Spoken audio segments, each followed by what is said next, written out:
Hi, everyone. Thank you very much for being here and welcome. Welcome to this series of webinars that I've been doing for a long time now called Inspiring People. And today I have the pleasure and the honor of speaking with, one of my favorites, on the world, on the planet. Mama Sharon Lechter, how are you? I am fantastic, Bernardo. Wonderful to see you, and always love connecting with you. So for those of you that may not know, okay, and I'm going to do the brief intro because, if I had to say everything about Sharon, that will be the webinar over. But anyway, she's many, many things, but, she's obviously a great grandma, married for many years. I won't even ask you, but you can tell me in a minute, Sharon. I'm a great, meaning fabulous grandma. I'm not a great grandma yet. Just clarifying. Okay. But she's an entrepreneur, international speaker, best-selling author, mentor, philanthropist, licensed CPA, and chartered global management accountant. She's a financial expert and has been, and then and specializes in helping people with entrepreneurial success. But she's been at the forefront. She's of everything, and I'm sure a lot of you might or might not know, but Sharon co-authored the international best-selling book Rich Dad Poor Dad. That was released, that then after released another 14 books, if not more, and over 10 years is the co-founder and CEO, and she built it into what it was. And I'm going to share something with you now regarding that and my experience. She's also been asked by the Napoleon Hill Foundation to write many books, including the Think and Grow Rich for Women, Three Feet from Gold, Outwitting the Devil, but Sharon's been literally helping companies and advising, like Disney, Time Warner, and also served with 2 US presidents as an advisor. So in financial literacy. So, when it comes down to expertise and being able to speak to someone or listen to someone that, not only is congruent with her message, but also is a walking legend, because, they use the word legend very vaguely, you see, nowadays. But this is Sharon. So Sharon, I've got my book here, okay, which I found that I walk in front of every day. As you can see, it's pretty torn, okay. It's quite yellow there. Yeah. So I love it. I remember when I read this book, which was easily 16, 17 years ago, the impact it had on me, and it was, I was reading quite a lot of personal development books about this one. And then obviously all the others came, and this one also, as you can see, is quite yellow, quite used. But I remember reading this book and then, kind of putting two and two together when I met Sharon for the first time live, and she shared, and I put two and two together. I said, oh my God, this is the Sharon Lechter. So, great to see you again, Sharon. And I've had the pleasure of, she spoke at my expo. I was mentored by Sharon for a year, and I consider her a friend, and she's just great to have someone that you can send a message and an email and she responds immediately, as she always does. And then out of the blue, as she normally does, when you least expect it, you get those words that you just need. That's who you are. So thank you so much for being in my life. Well, thank you, Bernardo. I just love it. Maybe we should just end the interview here. You made me sound so good. I appreciate that. No, thank you. So look, we were just talking off camera when we just started about, kind of where we are, and I want to jump into the current situation. So I've seen, obviously, you like everyone, trying to step up to help contribute in as many ways as possible, of how we can, support and help people. So what are you advising, and what are you doing more of now than ever? Well, a lot of different things, but primarily, it's one thing that we realize we're all full of fear, right? And fear it's legitimate right now. We have not just the fear of the virus, we have the fear of the markets, the financial uncertainty with unemployment going through the roof, and the fear of the unknown. When are we going to get through this? Then you add the fear of isolation. Most of us are type A. We're used to be extroverted. We're used to being out there, and now we're kind of isolated. And so all of those together, it's like, it's the trifecta of fear. And fear can do one of two things. It paralyzes us, which is doing to most of us, or it motivates us. there's a lot of humor now out about I'm changing my day pajamas to my night pajamas, or I'm watching Netflix, I'm binge watching Netflix. And yes, there's humor there, but pay attention. This is a global reset. Everything has stopped. And so it is an opportunity for us to reset our lives and to look and see what's working and what's not, and start sharpening the tools. I have many people that I know that are now taking classes from Yale or Harvard to be able to add that knowledge to their toolbox, and it's very inexpensive. And it's like, what a great opportunity to pad your resume, right? To give you that additional brand recognition. But people have an opportunity now to redefine what they want, retool, meaning what skills do you need to work on, what do you need to sharpen, and then be ready to refire, because we're going to come out of this very strong. If we compare this back to 2008, we were a sick economy when it collapsed in 2008. So it took a long time to repair. This time, we were the strongest we've ever been. Lowest unemployment rate in decades. Our stock market was setting all-time highs. It was very, very strong. And then the carpet got pulled out from underneath us. And so when we come back, we will come back very strong. So are you going to be prepared to benefit from it? Or are you going to have been numb and paralyzed this whole time and then have everybody just rush by you because you're not prepared? And so my goal in all these interviews I'm doing is to help people find that one or two things that can help them be better prepared for the future. Well, I think one of the things that is key there is obviously the word fear. There's a lot of people that are just simply frozen, and they're frozen because they have a set of skills that they've learned, or they have a job that they've been working in for a number of years, and they haven't thought of doing anything else in their life. Maybe because for whatever reason, either because they didn't believe in it, they didn't have the time. But this is exactly it. This is the time really when you've got to dig deep and to find out what you're passionate about and learn. I mean, you were saying about a lot of people. I mean, I've always wanted to learn a little bit more about stock, investing in stock, and reviewing kind of how to analyze it. But this is the time that people really have to be proactive, isn't it? I mean, that's the problem, is that a lot of people are too fearful and not taking action. That's exactly right. I mean, now's the time. I'm actually spending time trying to learn how to work on Instagram, right? My skills are pathetic, so I'm spending a little effort to try and get better at that. But each of us has the opportunity to really chart out a course. There are no excuses, no blame necessary. We're all in the same boat. And so the people the most successful businesses solve a problem or serve a need. I think we have a few of both of those right now. And so now is the time to define where you want to go. And I actually just use this, so I'm going to show it. My second book with Rich Dad was the cash flow quadrant. And on the left side, this is the 4 ways we make money. On the left side is E&S, that's employee and self-employed. That's us exchanging time for money, right? It's you on the rat race. The right side of the quadrant is business owners and investors. That's where you have other people working for you and other systems. This is also where the economic engines are. On this side, you're the only engine. So I teach people how to move to the right side. I teach people how to create those economic engines. And right now, you have a great opportunity to create economic engines, whether it be write a book, create an online course, come up with something that other people want that takes your expertise from here and creates an asset. My favorite word on earth, asset. Assets are sexy. The only thing in common of wealthy people around the globe, no matter what language they speak, no matter what their address is, they all have income producing assets. And those are found on the right side. So think about what you can do, because the people on the right side of the quadrant, while we're all suffering, we're getting through this crisis a lot easier than those people who lost their livelihood on the left side.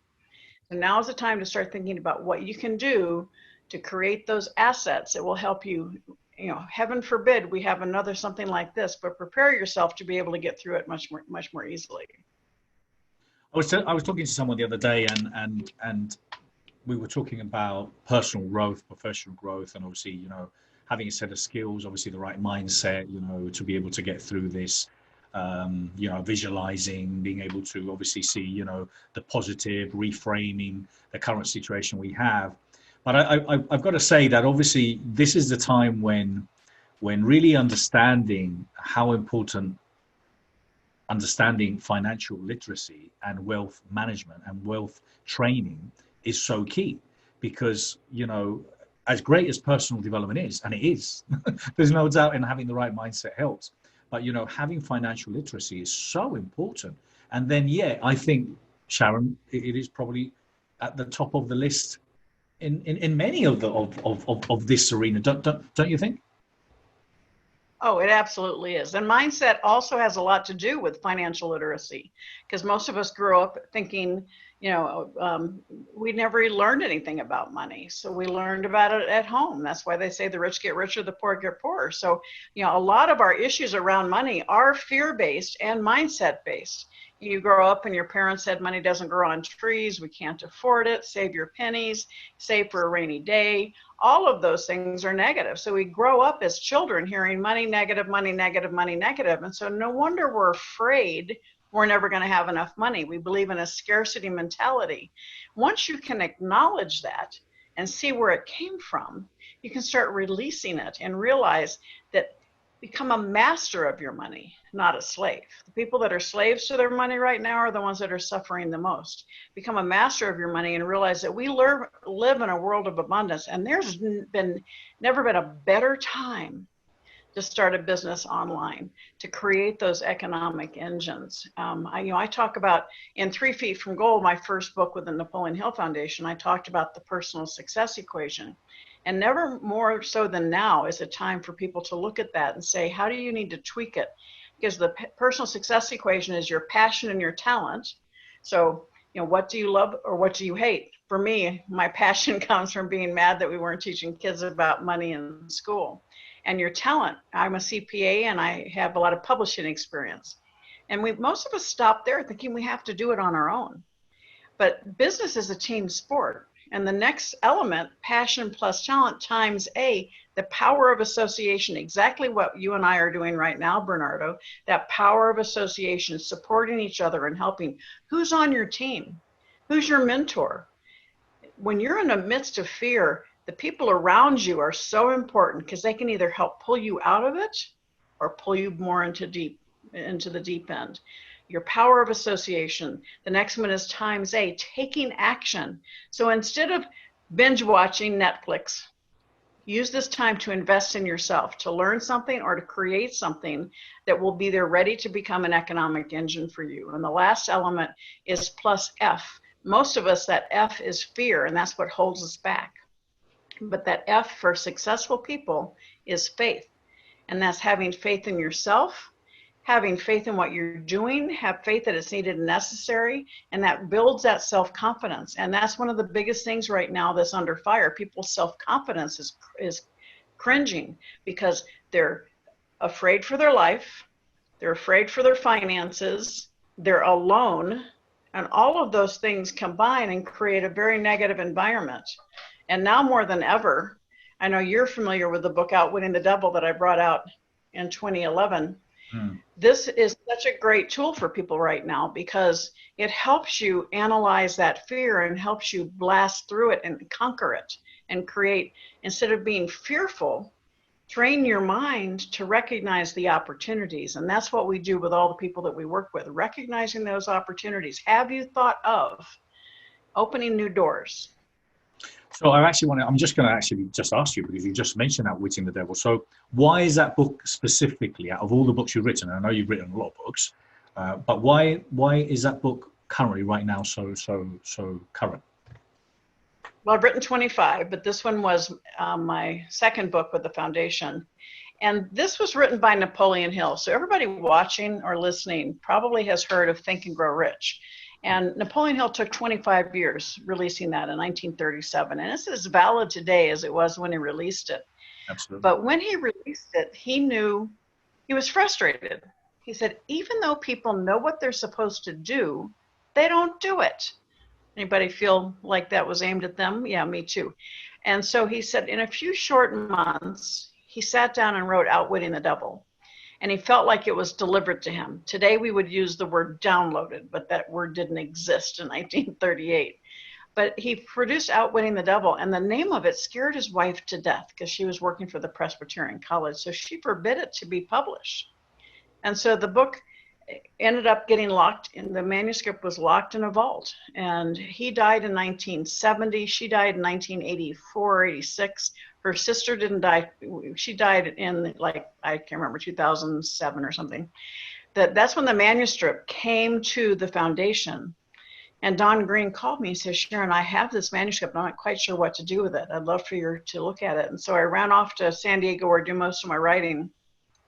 And I literally had the manuscript typed on a manual typewriter with his handwritten notes on it from 1938. I felt like I was in this conversation with Napoleon Hill. Incredible experience. And I read it in a few short hours, and I said, this has to get out. Maybe she wouldn't let it be published, but I think there was a higher authority at work, because it's a perfect book for today.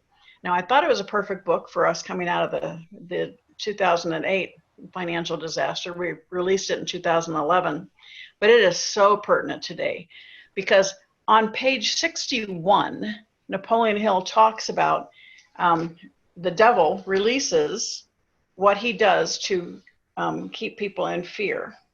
Okay, I'll just read this quick thing. He says, one of my cleverest devices for mind control is fear. I plant the seed of fear in the minds of people, and as these seeds germinate and grow through use, I control the space they occupy. The 6 most effective fears are the fear of poverty, criticism, ill health, loss of love, old age, and death. And then he's asked, which of these 6 fears serves you most often? And he says, the first and the last, poverty and death. At one time or another during life, I tighten my grip on all people through one or both of these. What are we most fearful of right now? Death and poverty.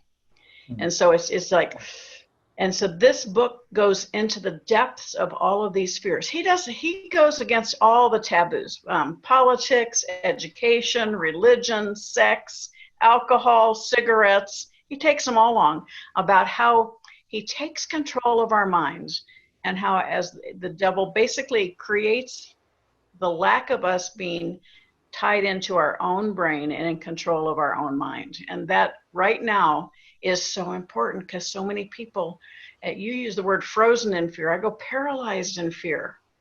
And when you are paralyzed in fear, you want to turn off the lights, hide in the corner, get under the covers. And what does that do? It actually hurts your immune system, because you're thinking negative thoughts and you're attracting negative results. So financial and mindset go hand in hand. Personal development and financial development. You can have all the personal development in the world, but if you don't have some financial development, you're going to be struggling.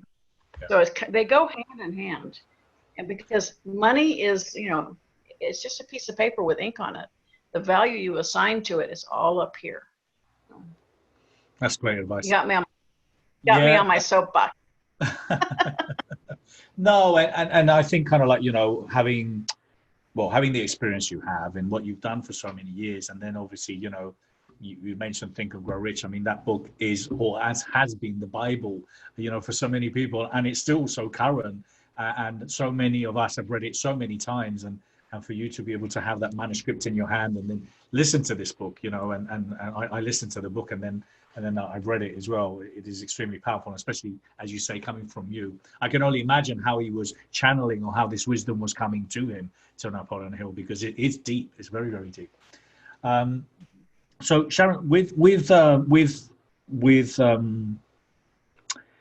we are now, I also believe this is the closest time to a complete reset, as you said. Everything stops. We're all paused. We're all at home. We all have now time to, for those have time to spend time with the family. Some of us can't, because they're all grown up and they moved away. But maybe some people, you know, they hate what they wish for, because now all of a sudden, you know, they're stuck in a home with their family and loved ones so many hours, so many days. But I do believe that, I really believe, and I say this, I've said this quite a few times, I'm really feeling the creativity that is actually being generated as we speak. I'm feeling the energy, and I'm feeling how all this is going to be translated into so much creativity as we come out on the other side. Some people will stay back, some people will be frozen, some people will be still in fear and still, you know, keeping 22 feet away from others. But I think it's a phenomenal time for creativity and for a new beginning, really, in so many beautiful ways.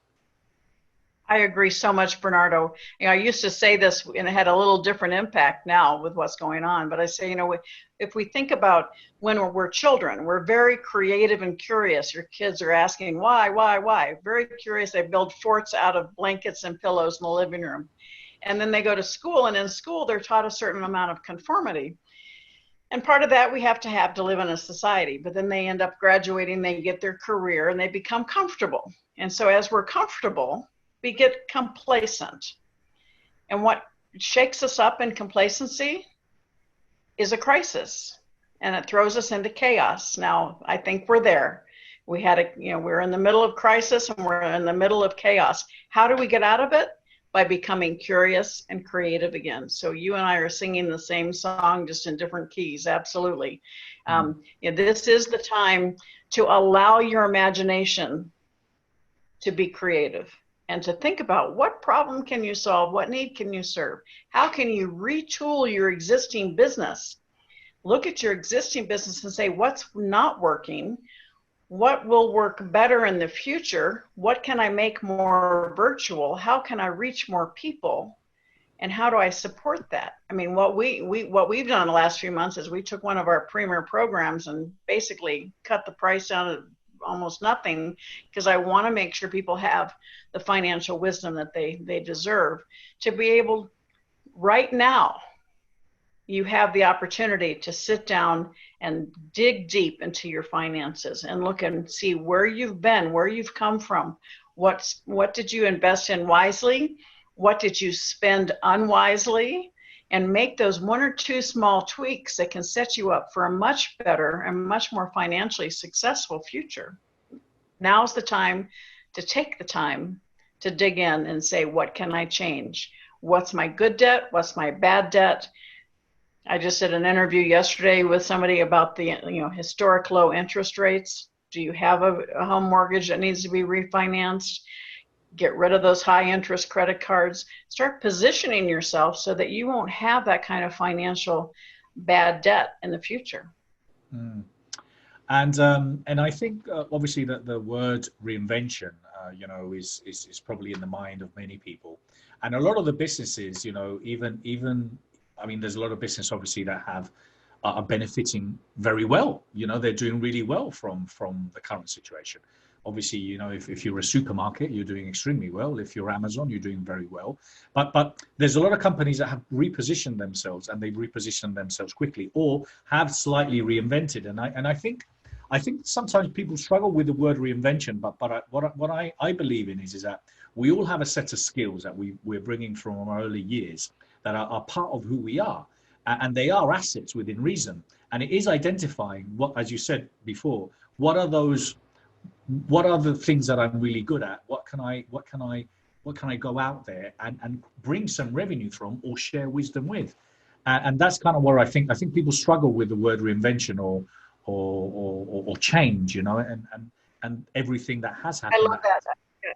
Because sometimes reinvention is choice, other times it's by force. But when you talk about your passion and talents, if you go to personalsuccessequation.com, I have a process for you to walk through to really look at your passions, to look at your talents, and then really look at the associations. Because sometimes right now we need to say some of those associations we have need to go away. And what new associations do you need to bring in, and the actions that you can take, and then ways to build your self-confidence. So at personalsuccessequation.com, it's free. It's not a sales pitch.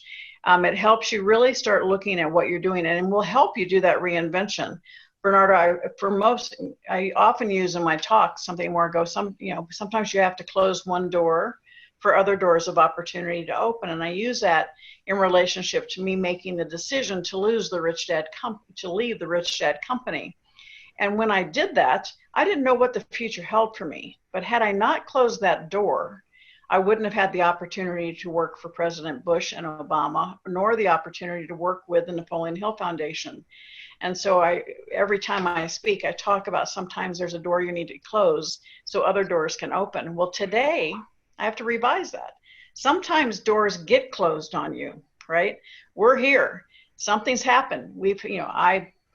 I'm probably 15 different speaking engagements that are no longer happening because of what's gone on in the world. Our ranch, I'm sitting here at our ranch, and we've lost $75,000 worth of business for the last couple of months because of what's going on. So sometimes things happen. Well, and then what are those doors of opportunity that are waiting for you to open? We're doing some work that we had, wanted to do here that we couldn't do because we didn't want to disturb the guests. So now we're getting a facelift on the things we needed to do. What kinds of opportunities can you start opening the door to and recognizing them? And sometimes it's hard to recognize them and they're right there in front of your face. That's the importance of having a mentor. That's the importance of having the right people around you, people who want to support you. I have a couple of different groups. One, I just stopped going to because everybody's so fearful and negative. You just feel yourself go down. No, I want people to say, this is a huge opportunity. I'm looking, there's a lot of stocks right now that are way undervalued. And it's going to be a while before they come back. But when's the right time to buy? When the prices are low. And so it's time to start looking at what business opportunities, how can you retool? Most of my business had been face-to-face organic speaking for many years. Well, about 2 years ago, I said, Angela is my vice president. We said, we need to start doing more online. So we started preparing. And so now we have the opportunity to help people through our online offerings that I didn't have 2 years ago. But we are still working and retooling, say, what else can we do? I launched my podcast, The Play Big Movement with Sharon Lechter. It's free, that you can access and you can listen to them to give you those words of encouragement and help you recognize those ideas. I do weekly broadcasts in my Play Big Movement personal Facebook group. Each of us has a responsibility to reach out and help each other. And as the Bible says, to those who have given much, much is expected. And so I've been making myself available. I'm in 4 or 5 different broadcasts a day, simply because I want to support people taking the action they need. But don't sit all day and just watch Facebook or watch programs. Take action, employ them, find out one thing that you can do to move yourself forward. Yeah, great advice, Sharon. And look, I mean, as someone that was mentored by Sharon, I understand the importance of having a mentor and having the right mentor, and obviously, having the right people around you. One of my favorite hashtags no negativity, and hashtag no negative people. So, I believe that's the time, and also I think being someone that's also at home and spending time at home, I believe that it's important to make sure that you compartmentalize time to allocate to do different things, because you could literally get stuck behind the computer, or you could spend 3 hours on Netflix. Actually, I suggest Disney Plus if you're going to spend some time, because they've got some good stuff there, and stocks going up. So, there's definitely things that you can do, but you have to be action driven. You have to take action, and you have to take action now and make sure that you do. So I know obviously, things are moving online, e-commerce. So what do you think are good opportunities now, to obviously for those that are at the bottom and say, hey, I haven't got a lot of money to play around with, or those that maybe are really looking at starting all over again? What would you advise them to do? Well, there's, I actually don't have that sheet with me right now. There are several industries that have been really badly hit. For instance, energy sectors are down by almost 50%. And there are things that need to change. It's going to be a while because of the impact this had, and people aren't driving. So the demand for oil is going to be down too, but it will come back. It's, you know, the lowest it's been in many, many, many years. There are other sectors that have been badly hurt, but they're going to come back. And you look at right now, those that haven't been hurt a lot are those that are like internet communications, because, you know, I wish I'd invested in Zoom 3 months ago. So those things, but looking at the telecommunications side, those things, we know that's going to be there. Now, I got criticized yesterday, but a little bit, because I said right now is a good time to be looking at real estate, rental real estate, residential real estate, because that's recession proof. Everybody needs somewhere to live.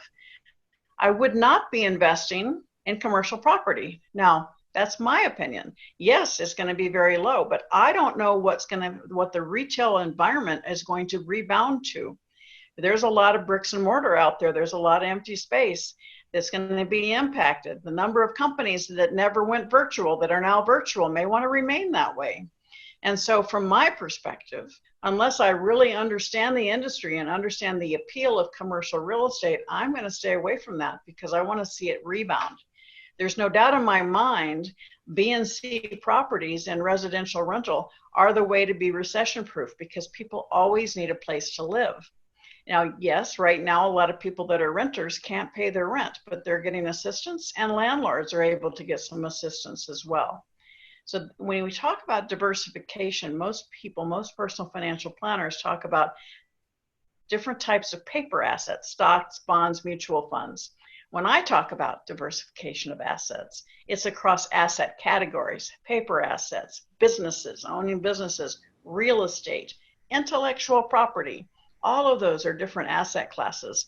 And when one's going up, another one may be coming down. But that's what gives you that balance to be able to move forward. Brilliant advice, Sharon. And yes, I mean, you know, there's, but a lot of it is obviously that's what happens. You know, the market now will stabilize. Some of the things were really high. I mean, I was looking at Facebook ads. I mean, you know, investing in Facebook ads was just disproportionate now for what you would pay, you know, for anything, for a click. And now all of a sudden, Facebook ad doesn't have the amount of business that it had before, so it's a lot more affordable. Now, what's next for you? What are you working on at the moment? I know you've got a lot of online content which is accessible for a lot of people, and you're very generous with your time. But what are you working on now? What are you doing in this downtime? Are you keeping yourself busy? I know you are. I'm just joking. Well, thank you, Bernardo. Yes, I have. I'm actually in the midst of doing another mastermind related to Think and Grow Rich for Women, the book. I'm actually launching I have a free Facebook page called Crushing Fear by Outwitting the Devil. And it's actually kicking off tomorrow, 6 weeks. Anybody can join it. I'm going to be going through it with my dear friend, Lisa Copeland. Really, we did this program several years ago and charged $1,000 for it, but I'm doing it for free now. We have we just decided to do it this weekend, and we already have over 400 people in the group. Invite everybody to join that, even if you come midway. We're going through and talking about how to get rid of that fear and how to turn that fear into energy and how to create opportunities in your life. And so that's something that's brand new. I just dedicated myself to that and to help people get through this very difficult time. But I have a new book coming out in July, Bernardo. I actually wanted to talk to you about it. It's called Exit Rich. I wrote it with Michelle Seiler Tucker, one of the top women business brokers in the country. And it's about how to build your business so that it's not just successful, that it's scalable, sustainable, and saleable, and how to position it so that when you want to do an exit strategy, you are positioned for the greatest and highest value. And so I'm pretty excited about that. It was picked up by Inc. magazine. So it's under the Inc. magazine imprint. It's actually supposed to be published this month, but we've delayed it to July, given everything that's happening in the world. So I'm excited about that, excited about having the Inc. magazine connection. Again, power of association, right? And continue to work. I was just asked to be a host of a podcast called Women Investing Network, talking primarily about real estate investing. So that's pretty exciting. That's going to be launching soon. So always looking for the next opportunity to serve. As right now, we all need to help everybody else we can. Well, brilliant. As always, you're super busy as always. Sharon, I wanted to ask you, what do you think, I mean, you know, in general, because within the fear, I get there's a lot of people that, you know, can't see, you know, I mean, maybe, I don't know, not maybe, I know, 2.5, 3 months ago, if they would have said, hey, the whole world is going to be at home and everyone's going to literally not, restaurant, and everybody said, this is madness. So all that's happened. Now, we used to go out and get close to each other and everything was okay. I mean, I went upstairs to the terrace up here and I was close to a neighbor. They must have been at least 20 feet away, and their eyes were popping out like I was getting too close, So we've got this madness fear now, but I'm so many people can't actually see or visualize that this will, we'll get back to a different normal, but normal. People will be back at bars, they'll be back at restaurants, people will be socializing because we are. So what's your thoughts on, and I know this is kind of a prediction, but what's your thoughts on kind of the process? Because I know you got a lot of insight information. How do you think things are going to roll out in the coming months? Well, I think we're going to end up becoming a healthier society. We're going to be much more aware of germs, and I think we will be a much more compassionate society. That's my hope and dream. We will not go back to normal. We will establish a new normal. I think that once this gets past us, we will get back to having sports events and people cheering and sitting next to each other. But I think it may take a while, and certainly air travel, understanding the cleanliness of the planes, those things, as you well know, Bernardo, you and I, but we spent a lot of time on planes, going all the time. Literally, most of my conversations with people had in airports, going from one place to another. So I think, the hospitality industries are going to take a little longer to come back, but this is a time to turn that into an opportunity. All right. Go local, right? Go somewhere you can drive in your car and enjoy the beauty of the country that you live in, and the state that you live on. So turn the, lemons into lemonade. But there are going to be some industries that take longer to come back. Others are going to soar. And the idea is to pay attention and to educate yourself and be prepared, not to buy them at the high, but buy them while they're ready to, go up. I say this is a big wave that's coming, right? It's already conquered us. And so that next wave coming in, are you going to be prepared to ride it and be at the top of the wave, or are you going to let it crash on top of you again? And that's what those people that are hiding in fear and becoming couch potatoes, changing day pajamas for night pajamas, they're not going to be prepared to succeed. And so now is the time for all of us. Everybody's in the same book. Everybody's in this, we're in the same boat. We have all had this happen to us. How are you going to deal with it? How are you going to come back on the other side? The sad piece of this is this pressure cooker that we're all in at home with our families.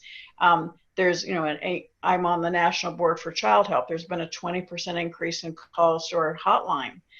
Kids saying school was my safe place, and now I'm not there. I'm here, and that's sad. It's heartbreaking. So we have to reach out and help the people around us, to be that lifeline to support them. One of the people, I'm concerned about single people that are alone, that are used to being out and about. Single people that are sitting at home and they really don't have anywhere to go. It's a terrifying thing. I've had conversations over the last week with people I haven't talked to in years, and it's been wonderful.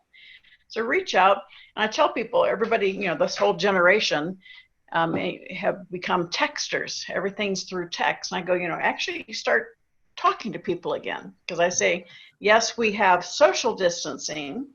That's territorial, right? Let's not have emotional distancing. Reach out and really connect with people and heart to heart. And this is a time to turn the world into a much kinder, gentler place.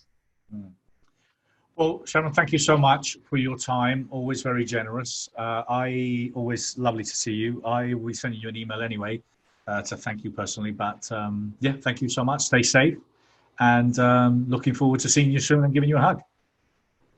Well, thank you, Bernardo. And I just think this is a great opportunity for the best you.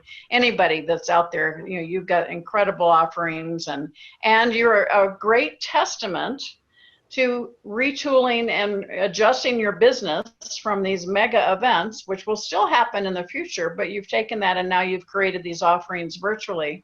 And that's what every business needs to say. How can I retool and add value through a different medium that will give you that flexibility? Because people are going to want to come back to mega events. It's just going to take a while.